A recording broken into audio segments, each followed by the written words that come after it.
ہمارا دیہاتی ماحول زمیندارہ ماحول ہے، نہیں اب تو شہروں میں بھی یہی حال ہے۔ جس نے وہ لیول اے لیول کیا ہے اسے کیا پتہ ماں کسے کہتے ہیں، باپ کسے کہتے ہیں۔ تو میں نے اپنی آنکھوں سے باپ کی بے بسی اور بیٹے کا غرانہ ایک دفعہ نہیں کتنی دفعہ دیکھا۔ تو میرے واسطے آج تک ہی کیتا ہے، تو میرے واسطے آج تک ہی بنایا ہے۔ وہ کہتا ہے اچھا میرا بچہ جداں جوان ہو سو آپ پہ سمجھ جسو۔ جبریل انسانی شکل میں آئے کہ یا رسول اللہ کچھ سوال کی، قیامت کب آئے گی؟ کہا اللہ کو پتہ ہے۔ کہا کوئی نشانی؟ فرمایا جب دیکھو کہ بیٹیاں بھی ماؤں کو نوکر کی طرح دھتکار رہی ہوں تو سمجھنا قیامت آنے والی ہے۔ کچھ عرصہ پہلے ایک بچی اور ماں، تو ماں کچھ بات کر رہی تھی اور بیٹی کہہ رہی تھی بھوک نہیں بھوک نہیں، اور اس کی ماں کے خون سے بھرے ہوئے آنسو بہہ رہے تھے اور اس کی ہچکیاں لگ رہی تھی کہ یہ وہ ہے جس کو میں نے اپنے پیٹ سے جنا اور اپنی چھاتی کا دودھ پلاتے پلاتے پلاتے میں نے کتنی تکلیفیں برداشت کی، اور آج کر یہ بھوک نہیں۔ کہ ایک بدو آیا صحابی کا، یا رسول اللہ میرا باپ مجھ سے پوچھے بغیر میرے مال کو خرچ کر دیتا ہے۔ آپ نے فرمایا بلاؤ گئی۔ جب اسے پتہ چلا کہ میرے بچے نے میری شکایت کی ہے تو اسے بڑا دکھ ہوا، تو اس نے دل ہی دل میں چند اشعار پڑھے، زبان پہ ادا نہیں دل میں آئے۔ تو جب وہ مسجد میں انٹر رہا تو جبریل پہلے ہی آئے بیٹھے تھے کہ یا رسول اللہ اللہ فرما رہے ہیں اس سے کہو کہ پہلے وہ اشعار سنائے جس کو اس کے کانوں نے نہیں سنا، لیکن اللہ نے من فوق عرش ہی سن لیا ہے، عرش کے اوپر اللہ نے سن لیا ہے۔ تو آپ نے اس سے ارشاد فرمایا کہ تمہاری بات ہم سنتے ہیں باپ بیٹے کی، لیکن پہلے وہ شعر سناؤ جو تیری زبان سے ادا نہیں ہوئے، تیرے کانوں نے نہیں سنے، تیرے دل کی گونج تھی اور تیرے دل کی آہ اور فریاد تھی جو دل ہی میں گھٹ کے رہ گئی، اسے اللہ نے سنا ہے۔ وہ کہتا ہے سناؤ۔ کہنے لگا یا رسول اللہ آپ کا رب ہر وقت ہمارے ایمان کو آپ پر زیادہ سے زیادہ بڑھاتا رہتا ہے، اس ذات کی قسم جس کے قبضے میں میری جان ہے۔ یہ چند میرے دکھ بھرے خیالات الفاظ کی شکل میں ڈھلے، لیکن میری بزم تصور میں ہی رہے اور وہیں دفن ہو گئے، باہر نہیں نکلے، میری زبان سے ادا نہیں ہوئے، میرے کانوں نے نہیں سنا، آپ کے رب نے سن لیا۔ اب نے کہا اچھا بتاؤ تو نے کہا کیا تھا؟ تو نے کہا جی میں نے بچے کی جب سنی شکایت میری کی ہے تو میں نے کہا تھا غضوتک مولودا وعلتک یافعا تعل بما اجنی علیک وتنہل وَإِذَا ذَاقَتْكَ بِالسُّقْمِ لَيْلَةً لَمْ أَبِتْ لِلسُّقْمِكَ إِلَّا سَاهِرًا أَتَمَلْمَلُ كَأَنِّي أَنَا الْمَتْرُوكُ دُونَكَ بِالَّذِي تُرِكْتَ بِهِ دُونِي وَعِنِي يَتَحْمَلُ تَخَافُ الرَّضَى نَفْسِي عَلَيْكَ وَإِنَّهَا لَتَعْلَمُ أَنَّ الْمَوْتَ وَقْتٌ مُؤَجَّلٌ فَلَمَّا بَلَغْتَ السِّنَّ وَالْغَايَةَ الَّتِي إِلَيْهَا مَدَى مَا فِيكَ كُنْتُ أُؤَمِّلُ جَعَلْتَ جَزَائِي غِلْظَةً وَفَظَاظَةً كَأَنَّكَ أَنْتَ الْمُنْعِمُ الْمُتَفَضِّلُ فَلَيْتَكَ إِن لَّمْ تَرَعْ حَقَّ أُبُوَّتِي فَعَلْتَ كَمَا الْجَارُ الْمُجَاوِرُ يَفْعَلُ فَأَوْلَيْتَنِي حَقَّ الْجِوَارِ لَمْ تَكُنْ عَلَيَّ بِمَالٍ دُونَ مَالِكَ تَبْخَلُ۔ میں ابھی ترجمہ کرتا ہوں۔ اس کا میرے نبی پر کیا اثر ہوا کہ آپ کے ٹپ ٹپ آنسو گر رہے تھے اور آپ کی داڑھی آپ کے آنسوں سے تر ہو رہی تھی۔ یہ اتنا فصیح کلام ہے کہ عربوں کو بھی پسینہ آ جائے گا ترجمہ کرنے کے لیے، تو میں تو عربی نہیں ہوں، لیکن یہ فخر تو حاصل ہے، بھلے ہیں یا برے ہیں دو چار قدم ہم بھی تیرے ساتھ چلے ہیں۔ کچھ عرصہ اہل علم کی محفلوں میں بیٹھے، کچھ زبان کی شناسائی ہوئی، تو میں اپنی کم مائگی کے ساتھ اس کا ترجمہ کروں گا۔ وہ کہتا ہے غزوتک مولودا وعلتک یافعا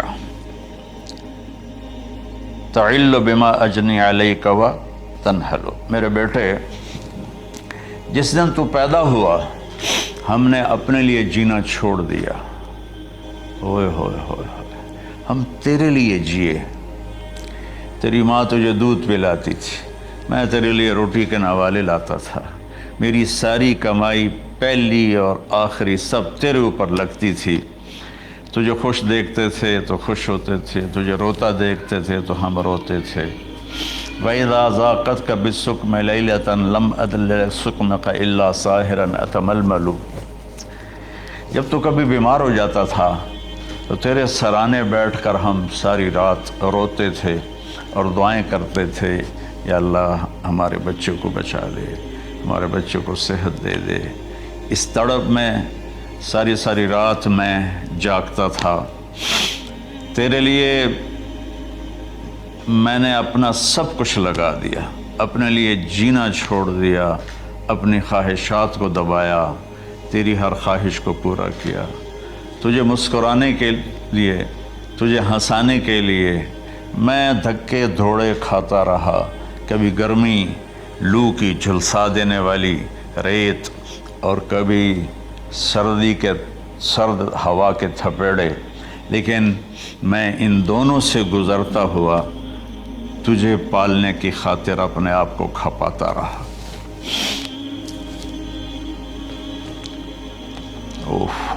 فلما بلغت السن والغایۃ التی الیہ مدی ما فیک کنت اؤمل، بیٹا میں نے اپنے ہڈیوں کا رس بھی تیرے اندر ڈال دیا، صرف کمائی نہیں، میں نے اپنے ہڈیوں کا رس تیرے اندر ڈالا، میں نے جو کچھ تھا تیرے اوپر قربان کیا۔ تجھے مسکراتا دیکھ کر میں اپنے غم بھولتا تھا، تجھے ہنستا دیکھ کر مجھے دکھ بھول جاتے تھے، اور پھر آہستہ آہستہ آہستہ میری ہڈیوں کا گودا، میری کمائی تیرے اندر گئی، اور تو ایک خوبصورت درخت کی طرح بڑھتا چلا گیا، بڑھتا چلا گیا، بڑھتا چلا گیا، بڑھتا چلا گیا، اور میری بڑھاپے نے کمر جھکا دی اور میں جھکتا چلا گیا، جھکتا چلا گیا۔ میرا خیال تھا کہ جیسے میں اس کی انگلی پکڑ کے چلتا تھا، اب میری باری ہے، یہ میری انگلی پکڑ کے چلے گا، جیسے میں اسے سینے سے لگاتا تھا، پیار کرتا تھا، جھولے جھلاتا تھا، باغ میں لے جاتا تھا، یہ ساری اس کی تعبیرات کے اندر داخل ہیں، الفاظ میں نہیں ہیں۔ تو مجھے خیال آتا تھا جب میں بوڑھا ہو جاؤں گا نا تو میرا بیٹا بھی مجھے ایسے ہی لے کے پھرے گا، میرا بیٹا بھی میری سنے گا۔ یہ 100 دفعہ پوچھتا تھا یہ کیا ہے، اور میں ہر دفعہ جواب دیتا تھا یہ ہے۔ تو اب میں بوڑھاپے میں اس سے بات کروں گا، یہ میری بات سنے گا، میں اس کو نوالے کھلاتا تھا، یہ مجھے روٹی کھلائے گا، میں اس کا انگلی پکڑ کے چلتا تھا، یہ میرا ہاتھ پکڑ کے چلے گا۔ میری کمر بڑھاپے نے جھکا دی اور میں ایک خشک پیڑ کی طرح ہو گیا، اور جوانی نے تیری کمر کو سیدھا کیا اور تو ایک تر و تازہ درخت بن گیا۔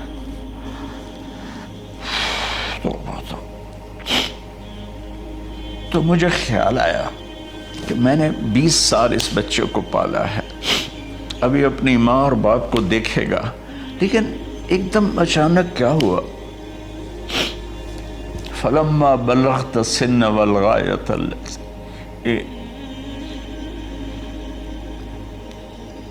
الیہا مدی ما فیک کنت اؤمل، جب تو اس عمر کو پہنچا جس میں ہماری امیدیں تیرے ساتھ لگ گئیں، ہمیں بڑھاپے نے بے آسرا کر دیا اور تیری جوانی نے تجھے ہمت دے دی، تب ہمارا خیال آیا کہ اب یہ ہمارے ساتھ وہی کرے گا جو ہم نے اس کے ساتھ کیا۔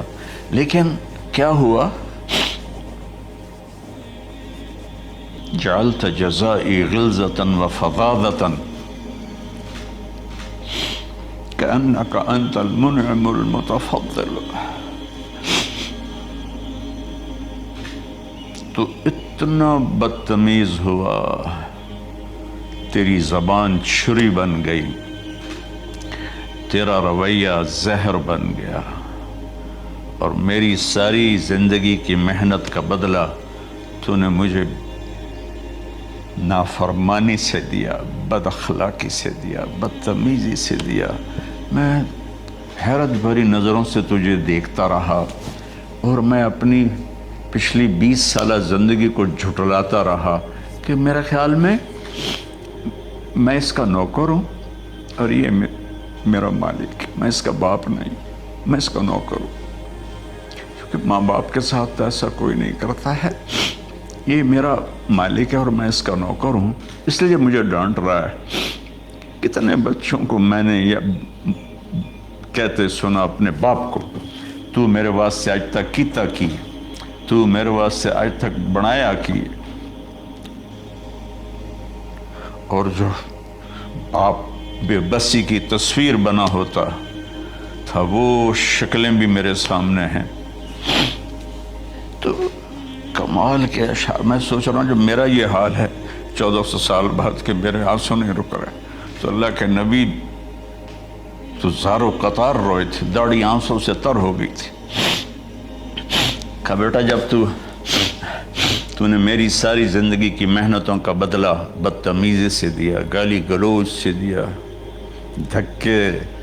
دھکے دے کر باپ کو گھر سے نکال دیتے ہیں، تو بیٹا میں یہ سمجھا کہ تو نے ایک خواب دیکھا تھا، تو نے ایک خواب دیکھا تھا کہ تو باپ ہے اور یہ بیٹا ہے۔ اصل حقیقت یہ ہے کہ یہ مالک ہے اور میں نوکر ہوں۔ پھر آگے کہتا فَلَيْتَكَ إِن لَّمْ تَرَ حَقَّ أُبُوَّتِي فَعَلْتَ كَمَا الْجَارُ الْمُجَاوِرُ يَفْعَلُ۔ اچھا چلو بیٹا تو نے مجھے باپ تو نہ سمجھا، چلو ایک پڑوسی سمجھ لو۔ عرب میں پڑوسی کا بہت خیال کیا جاتا تھا، اور یہ عرب کی شان تھی کہ اپنے پڑوسی کو وہ عزت دیتے تھے جو اپنے گھر میں ایک دوسرے کو عزت دیتے تھے۔ تو اس نے پھر اس کی طرف اشارہ کیا کہ اگر میں تیرا باپ نہیں ہوں، تیرے رویوں کو دیکھ کر تو یہی لگتا ہے کہ میں تیرا نوکر ہوں، تو میرا مالک ہے، تو چلو اتنا تو کر دے جتنا ایک پڑوسی کے ساتھ کرتا ہے۔ فَأَوْلَيْتَنِي حَقَّ الْجِوَارِ وَلَمْ تَكُنْ عَلَيَّ بِمَالٍ دُونَ مَالِكَ تَبْخَلُ۔ تو پڑوسی پر تو عرب خرچ کرتے ہیں، تو بھی تھوڑا سا میرے اوپر خرچ کر دیتا اور تو بخیل نہ بنتا، اور میرے خوابوں کو چکنا چور کر دیا، میری امیدوں پر پانی پھیر دیا، میرے بڑھاپے کو ذلت اور رسوائی میں بدل دیا۔ اچھا میرا پتر جا خوش رہو۔ ماں باپ کہاں بد دعائیں کرتے ہیں؟ تو میرے نبی کی آنکھوں سے آنسو، یہ ساری داڑھی تر ہو گئی، تو آپ نے اس کے بچے کو گریبان سے پکڑا اور جھٹکا دے کر دھکا دے کر دفع ہو جا، انت ومالک لابیک، تو اور تیرا سب کچھ تیرے باپ کا ہے۔ حضرت علی رضی اللہ تعالیٰ عنہ سے کسی نے پوچھا کہ آپ کے بیٹے حسن کیسے بیٹے ہیں؟ کہا حسن میرا وہ بیٹا ہے کہ جب میں چلتا ہوں تو میرے آگے نہیں چلتا، میرے پیچھے چلتا ہے، جب کہیں بیٹھنے کا موقع آتا ہے تو یہ پہلے نہیں بیٹھتا، پہلے مجھے بٹھاتا ہے پھر خود بیٹھتا ہے، جب کھانے پر بیٹھتے ہیں تو یہ روٹی کی طرف ہاتھ نہیں بڑھاتا جب تک میں نہ بڑھاؤں، یہ سالن کی طرف ہاتھ نہیں بڑھاتا جب تک میں نہ بڑھاؤں، میں کمرے میں ہوں تو یہ چھت پہ نہیں چڑھتا کہ میرے باپ کی بے ادبی ہو جائے گی۔ میں حالانکہ چھت پہ چڑھنا ضرورت کے لیے ہوتا ہے، لیکن قربان جائیں اہل بیت کے ایسے ہی اخلاق ہوتے ہیں، آل رسول ایسے ہی ہوتے ہیں۔ میرے عزیزوں نوجوانوں سے کہہ رہا ہوں جن کے والدین زندہ ہیں، ہم تو محروم ہو گئے، وہ قبروں میں چلے گئے، لیکن میں اتنا مصروف رہتا ہوں۔ اب یہ کرونا کی وجہ سے گھر میں بیٹھے ہوئے ہیں، میری زندگی ایسے پہیے کی طرح گھومی ہے، اور پھر دل کی تکلیف، پھر اس کے ساتھ سر کا درد شدید، اس کے باوجود میں روزانہ 10 نفل اپنے باپ کے لیے پڑھتا ہوں، 10 نفل اپنی ماں کے لیے پڑھتا ہوں، اور 4 نفل اپنی خالہ کے لیے پڑھتا ہوں، کہ ساری زندگی سجدوں میں سر رکھ کے اس کا ثواب ماں باپ کو پہنچاؤں، تو ماں باپ کا حق ادا نہیں ہو سکتا۔